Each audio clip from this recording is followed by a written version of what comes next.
कभी कभी जीवन इतना भारी हो जाता है कि सुबह उठते ही भीतर से एक थकान महसूस होती है। शरीर ठीक है पर आत्मा थकी हुई है। कंधों पर कोई दिखाई ना देने वाला बोझ है, जैसे कई जन्मों की चुप्पियां हमारे भीतर सांस ले रही हूं। और फिर एक सवाल उभरता है, क्या यही जीवन है? क्या हर दिन की भागदौड़, क्या हर रिश्ते का दिखावा, क्या हर लक्ष्य की भूख, बस यही है हमारी आत्मा की नियति? या फिर कुछ और है? कोई पुरानी स्मृति, कोई भूला हुआ द्वार जिसके पीछे शांति, मौन और दिव्यता छिपी हुई है। कलयुग का समय है, जहां हर ओर शोर है, जहां हर स्क्रीन पर तकरार है, हर मन में बेचैनी है, हर रात में एक अनकही घबराहट है। इस युग में सब कुछ है, ज्ञान, तकनीक, जानकारी, विकल्प, लेकिन जो नहीं है वो है शांति, वो मौन जो आत्मा को उसका घर याद दिलाता है। और ऐसे समय में ध्यान सिर्फ एक अभ्यास नहीं, बल्कि एक क्रांति बन जाता है। कलयुग, जिस युग की भविष्यवाणी हजारों वर्ष पहले की गई थी, महर्षि वेदव्यास ने, श्रीमद् भागवत ने और भगवान स्वयं ने गीता में उसके संकेत दिए थे। यह वही युग है जहां सत्य की जगह मत ले लेता है, जहां दिखावे की जगह को असली आत्मा से बड़ा मान लिया जाता है और जहां मनुष्य अपनी पहचान भूलकर भीड़ का हिस्सा बन जाता है, बिना ये जाने कि भीड़ कहां जा रही है। कलयुग में जन्म लेना कोई साधारण बात नहीं है। ये वो समय है जहां मनुष्य का मन दशाओं से ज्यादा दिशाहीन हो चुका है। हर कोई किसी ना किसी चीज की तलाश में है, शायद शांति, शायद प्रेम, शायद स्वीकार, पर उन्हें यह नहीं पता कि वे कहां ढूंढ रहे हैं। कलयुग की सबसे बड़ी विडंबना यही है कि ये युग मनुष्य को इतनी व्यस्तता दे देता है कि वो खुद से मिल ही नहीं पाता। दुनिया की रफ्तार इतनी तेज है कि आत्मा की आवाज सुनाई ही नहीं देती। और तब एक क्षण आता है जब मनुष्य सब कुछ पा लेने के बाद भी खाली रह जाता है। जब उसके पास नाम होता है, पैसा होता है, दौलत होती है, रिश्तेदारों की भीड़ होती है, फिर भी एक गहरी शून्यता रात में उसकी छाती पर बैठ जाती है। तब ध्यान एक विकल्प नहीं रह जाता, वो एक आवश्यकता बन जाता है। ध्यान इस कलयुग की औषधि है, क्योंकि ये युग शोर का है और ध्यान मौन का विज्ञान है। ये युग जानकारी का है और ध्यान ज्ञान का अनुभव है। ये युग अनिश्चितता का है और ध्यान अस्तित्व की निश्चितता है। ध्यान वह दीपक है जो कलयुग के अंधकार में भीतर का रास्ता दिखाता है। पर ध्यान क्या है? क्या ये केवल आंख बंद करना है? क्या ये किसी मुद्रा में बैठना है या किसी मंत्र का जप? नहीं, ध्यान इन सब से परे है। ध्यान वह स्थिति है जहां मन मिटता है और शुद्ध चेतना बचती है, जहां विचार खत्म होते हैं और अनुभूति शुरू होती है, जहां समय रुकता है और क्षण जीवंत हो जाता है। ध्यान वह पुल है जिससे गुजरकर आत्मा फिर से स्वयं से मिलती है।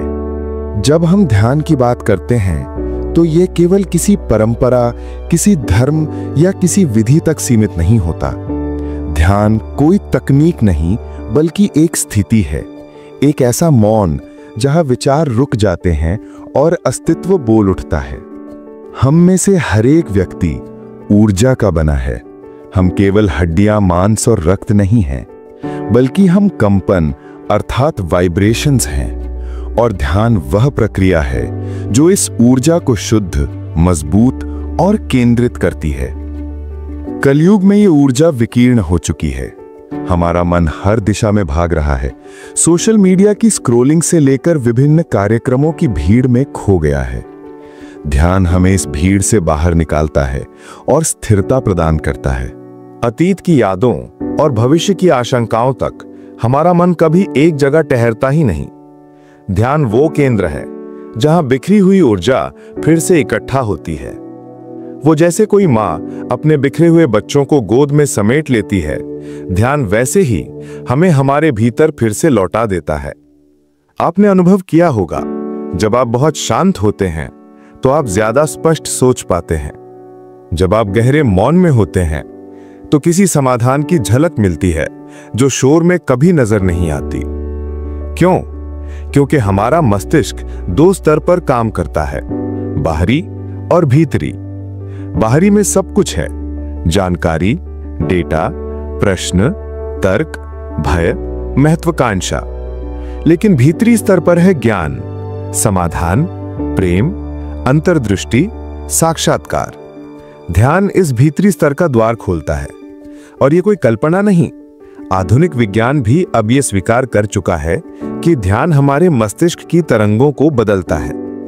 अल्फा, थीटा, डेल्टा, ये ब्रेन वेव्स उस स्थिति की ओर ले जाती हैं जहां गहन विश्रांति और ध्यान साथ साथ होते हैं। जब आप ध्यान करते हैं तो केवल मन शांत नहीं होता, आपकी पूरी जैविक रचना एक नए आयाम में प्रवेश करती है। आपका हृदय धीरे धीरे धड़कता है, आपकी सांसें गहराती हैं, आपकी कोशिकाएं विश्राम में जाती हैं और शरीर में एंडोर्फिन्स जैसे रसायन सुख और संतोष की भावना को जागृत करते हैं।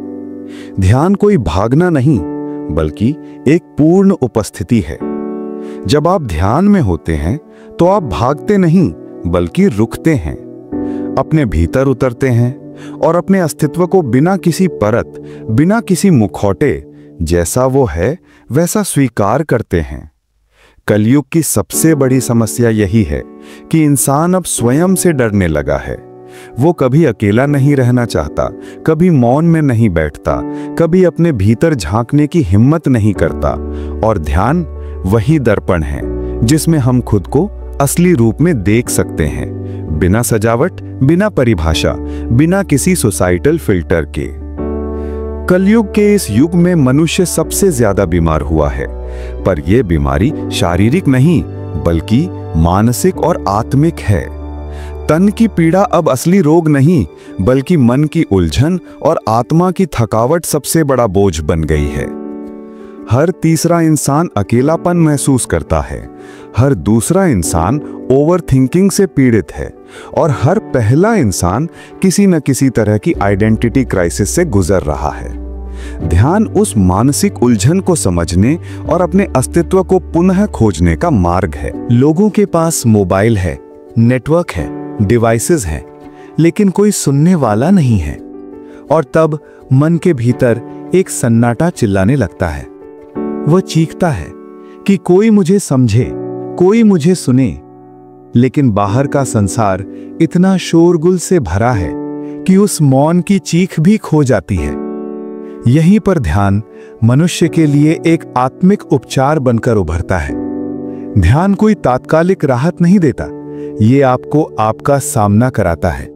वो चीजें जो आप सालों से दबा रहे थे, किसी पुराने रिश्ते की तकलीफ, बचपन का उपेक्षित अनुभव या जीवन में बार बार मिली अस्वीकृति, ये सब धीरे धीरे सतह पर आती हैं। पर डरिए मत, यही तो असली उपचार है। ध्यान किसी मरहम की तरह नहीं, बल्कि एक शल्य चिकित्सा की तरह काम करता है। वो भीतर के जहर को बाहर निकालता है और आत्मा को स्वच्छ, शांत और मुक्त करता है। आपने देखा होगा, जब कोई गहरी सांस लेता है और धीरे धीरे छोड़ता है तो उसकी आंखों में हल्का पानी आ जाता है। वह केवल ऑक्सीजन नहीं छोड़ रहा, वह पुराने जहर छोड़ रहा है। भीतर के दबे आंसू, अधूरी पुकार और अनकहे डर भी उसी सांस में जा रहे होते हैं। ध्यान यही सिखाता है कि सांस केवल जीवन का माध्यम नहीं, बल्कि मुक्ति का मार्ग है। और जब आप प्रतिदिन ध्यान करते हैं, भले ही सिर्फ 10 मिनट, तो आपका मन एक झील की तरह साफ होने लगता है। पहले उसमें कीचड़ था, हर विचार एक तूफान था, लेकिन अब वो शांत जल की तरह आपको आपका प्रतिबिंब दिखाने लगता है। धीरे धीरे आप अनुभव करते हैं कि आप सिर्फ नाम या शरीर नहीं हैं, आप एक साक्षी हैं, एक चेतन सत्ता जो देख रही है, अनुभव कर रही है, पर बंद नहीं रही। यह अनुभव ही कलयुग की सबसे बड़ी मुक्ति है। जब आप ध्यान में उतरते हैं तो ये युग आपको छू नहीं सकता। ना कंपैरिजन, ना जजमेंट, ना दौड़, कुछ भी नहीं। आप समय से परे चले जाते हैं, जहां ना अतीत है ना भविष्य, बल्कि केवल अभी है। और ये अभी ही सबसे बड़ा चमत्कार है। अब जब तुमने मौन को छू लिया तो धीरे धीरे तुम्हारे भीतर कुछ बदलने लगेगा। पर ये परिवर्तन बाहर से नहीं दिखेंगे। ये ना कोई ताज पहनाते हैं, ना कोई पद देते हैं। ये परिवर्तन अंदर की गहराई में जन्म लेते हैं, जैसे किसी अंधेरी गुफा में पहली बार दीप जलता है। ध्यान केवल मन को शांत नहीं करता, ये आत्मा को जागृत करता है।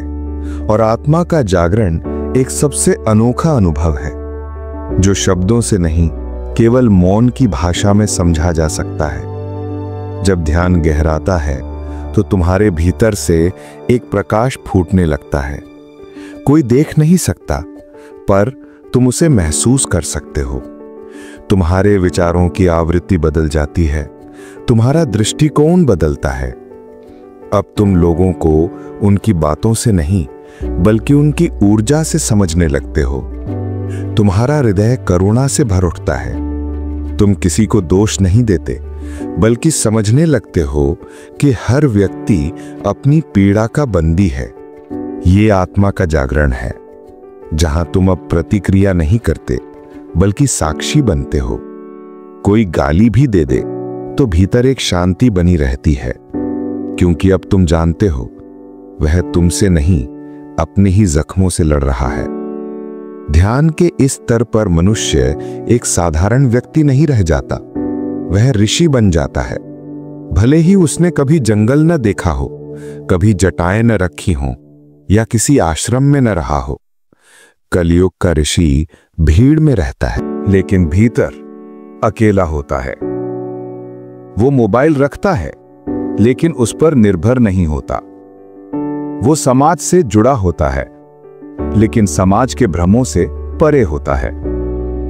उसके लिए जीवन एक नाटक है, जिसमें वो एक पात्र की तरह पूरा अभिनय करता है, लेकिन अंदर से जानता है कि वो मंच पर नहीं, मंच के पार बैठा हुआ दर्शक है। ये स्थिति आत्मिक स्वतंत्रता की स्थिति है, जहां ना कोई खेद है, न कोई भय, न कोई प्रतिस्पर्धा, न कोई तुलना। अब वो व्यक्ति जीवन के प्रवाह के साथ बहता है। न वो अतीत से चिपकता है, न भविष्य की चिंता करता है। वो जानता है कि जो घट रहा है वही होना था, और जो होगा वो भी उसी ऊर्जा से जन्मेगा जो ब्रह्मांड में विद्यमान है। ध्यान जब अपनी पूर्णता को छूता है, तो वो केवल व्यक्ति को नहीं बदलता, बल्कि उसका आभा मंडल बदल देता है। उसके आसपास बैठने वाले लोग बिना कुछ कहे ही शांति का अनुभव करते हैं। ऐसा व्यक्ति अब प्रभाव बन जाता है। वो चलती फिरती ध्यान की मूर्ति होता है। उसकी उपस्थिति ही दूसरों को भीतर देखने के लिए प्रेरित करती है। और क्या यह संभव है कलयुग में? हाँ, पूर्णतः संभव है, क्योंकि इसी युग में ध्यान सबसे सरल भी है। न यज्ञ की आवश्यकता, न लंबी साधना की, केवल एक सच्ची भावना चाहिए भीतर जाने की, एक मौन को छूने की इच्छा, एक थक हार कर रुक जाने की ईमानदारी, और एक पल के लिए अपने ही भीतर उतरने की हिम्मत। और तब ध्यान स्वयं तुम्हें ले जाता है तुम्हारे असली रूप तक, जहां तुम हो, जैसे तुम थे, जैसे तुम हो, एक शुद्ध, शांत, अचल आत्मा। जब ध्यान निरंतर हो जाए, जब वो केवल अभ्यास ना रह जाए, बल्कि जीवन का स्वभाव बन जाए, तब एक क्षण आता है जब साधक विलीन हो जाता है।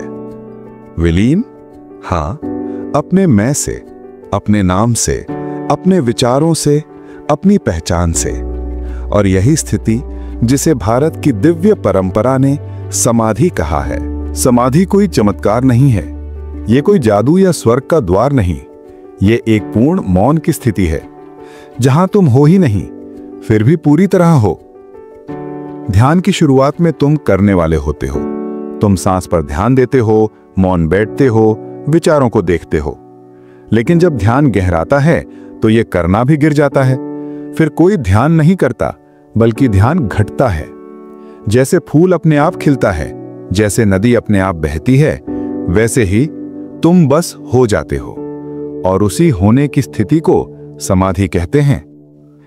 यहां कोई अनुभव नहीं, कोई विचार नहीं, कोई द्वंद्व नहीं, केवल निर्विकल्प मौन। ऐसा मौन जो शब्द गंदा कर देते हैं, ऐसा मौन जो तुम्हारे भीतर ही नहीं पूरे ब्रह्मांड में फैल जाता है। कलयुग में बहुतों को यह भ्रम है कि समाधि केवल ऋषियों, योगियों या सन्यासियों के लिए है, लेकिन नहीं। समाधि एक अवस्था है जो किसी की भी हो सकती है। एक गृहस्थ की, एक दुकानदार की, एक विद्यार्थी की, एक अकेली मां की, एक जीवन से टूट चुके साधक की। बस एक शर्त है, भीतर से सच्चे हो जाओ। कलयुग का सबसे बड़ा वरदान यही है कि यहां थोड़ी सी सच्चाई भी तुम्हें दूर तक ले जाती है। क्योंकि झूठ बहुत ज्यादा है, इसलिए सत्य की एक बूंद भी क्रांति बन जाती है। समाधि का अर्थ है तुम और ब्रह्मांड अब अलग नहीं रहे। अब तुम व्यक्ति नहीं, एक चेतना हो, और चेतना की कोई सीमा नहीं होती। तब तुम एक फूल को देखकर रो पड़ते हो क्योंकि उसमें तुम्हारी झलक होती है। तब तुम किसी बच्चे की मुस्कान में ईश्वर को देख लेते हो। तब तुम्हारे लिए सब कुछ ईश्वरमय हो जाता है। ये कोई कल्पना नहीं, ये अनुभूति है, और ये अनुभूति सिर्फ ध्यान से आती है। अब प्रश्न उठता है, कलयुग में साधक का उद्देश्य क्या हो? क्या वो किसी हिमालय में चला जाए? क्या वो संसार छोड़ दे? नहीं, इस युग का साधक संसार में रहेगा, लेकिन संसार उसे छू नहीं पाएगा। वो घर चलाएगा, रिश्ते निभाएगा, कर्तव्यों को पूरा करेगा, लेकिन भीतर से जागृत रहेगा। वो न तो संसार से भागेगा, न उसमें फंसेगा। वो उसे एक खेल की तरह जिएगा, और ध्यान ही उसे ये कला सिखाता है, जीवन को गंभीरता से नहीं, गहराई से जीना। इस युग का साधक वो है जो शिव की तरह सब कुछ देखे, सब कुछ जिए, पर किसी से बंधे नहीं। जो कृष्ण की तरह नाचते हुए युद्ध करे, मुस्कुराते हुए नीति रचे, और प्रेम में ही ज्ञान को जी ले। ध्यान अंत में तुम्हें वहां लाता है जहां तुम जीवन के हर रूप को एक ही चैतन्य में देखते हो। दुख हो या सुख, हार हो या जीत, तुम अब केवल साक्षी हो। और यही कलयुग की सच्ची मुक्ति है। अंतिम शब्द है, तो अब जब तुम इस पूरी यात्रा से गुजर चुके हो, मौन से साक्षात्कार, ध्यान से चेतना तक, और चेतना से समाधि तक, तो मैं तुमसे एक अंतिम प्रश्न पूछता हूं। जब सब कुछ तुम्हारे भीतर है, तो तुम अब भी बाहर क्या खोज रहे हो? क्या तुम तैयार हो अपने भीतर उतरने, ध्यान को जीवन का हिस्सा बनाने, और कलयुग में भी ऋषि की तरह जीने के लिए?